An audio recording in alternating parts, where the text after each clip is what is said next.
Hey there, this is Kevin Johnson, the Community Manager for StarCraft 2 at Blizzard Entertainment. Back with you again to walk through more features coming soon in Heart of the Swarm. If you happen to miss last week's video covering social features, you'll definitely want to check it out. We'll provide a link to that video at the conclusion of this one. In this week's video, we'd like to spend some time covering features designed to make StarCraft 2 a bit more approachable for players coming into the game for the first time, while also offering a few improvements to the multiplayer experience veteran players have come to know and love. Let's take a look.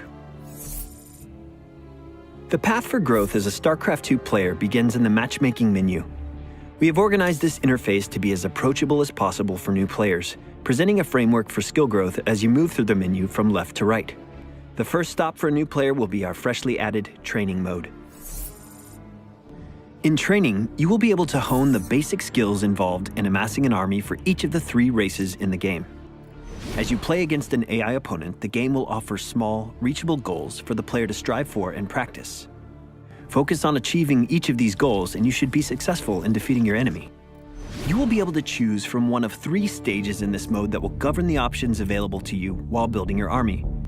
Stage 1 pares everything back to focus on basic ground units and runs at the normal game speed.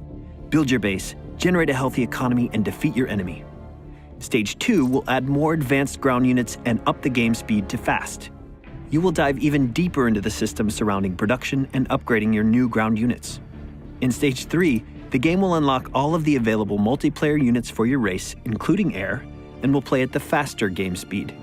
Once you have mastered the practice options available in training mode, you now possess the basic knowledge required to defeat an opponent in StarCraft 2.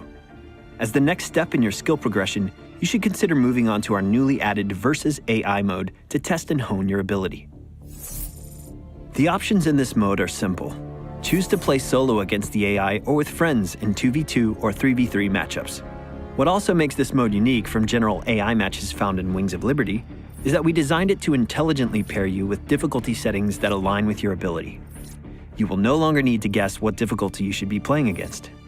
When you first access this mode, you will be asked to play a set of 3 placement matches. Based on your performance in those matches, the game will pair you with an AI difficulty that is appropriate for you.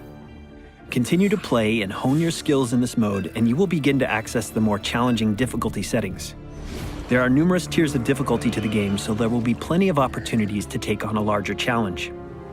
Use the Versus AI to improve your ability with the game in preparation for competition against other players, or simply enjoy the steady, competitive challenge of playing multiplayer against an equally matched, computer-driven opponent. Once you're ready to dip your toe into competition against fellow human opponents, you can take a look at the next menu option available in matchmaking, Unranked Play. For those of you who played in Wings of Liberty, we received a ton of feedback from players asking for the ability to play competitively without worrying about how their performance would affect their official ladder ranking. Well, we have brought that feature to Heart of the Swarm with Unranked Play.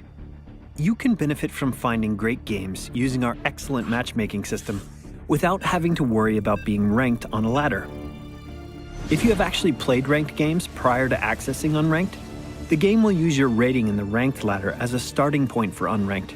However, the two will then begin to adjust separately based on your respective performance in each mode. Now you can finally start practicing with that other race you've always wanted to pick up, or simply enjoy practicing against opponents without the pressure of feeling like you're being graded on your performance.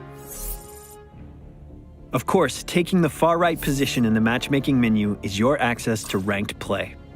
This is the traditional multiplayer experience that players are accustomed to from Wings of Liberty. Playing in ranked mode will allow you to be placed on the official BattleNet ladder and within a league appropriate to your ability. When you feel like you have practiced the game enough that you are ready to see just how good your skills compare with the rest of the world, this is your place. Keep in mind that if you ever wanted to arrange a competitive game with friends or even run a small tournament, you can still find custom games by way of the menu option located on the home screen. Lastly, we also want to talk about our new leveling system. Every time you play a game, be it against the AI in training or versus mode, a custom game, or unranked and ranked ladder matches, you will earn experience points for the race that you are playing with. Each race is capped at 30 levels, and your current cumulative level total across all races is displayed in the bottom left-hand corner of your portrait. That means you will hit the level cap at 90 if you've managed to max out all the experience available for each of the races. All along the journey from level 1 to 30, you will earn rewards for your respective race upon completing various levels. These can be anything from the traditional portrait images you may be familiar with from Wings of Liberty, to decals that will display on your buildings in-game. We are even offering new skins for your units and dance animations that you can use to celebrate your victory over opponents. We look forward to hearing what the community thinks about this new experience system and plan to make additions and improvements throughout the future life of StarCraft 2. That pretty much covers everything we wanted to discuss regarding accessibility and training improvements coming in Heart of the Swarm. The game launches on March 12th of this year, so mark your calendars. We'll be back with you again next week to take a look at features designed to improve the experience surrounding multiplayer games and esports. Talk to you soon.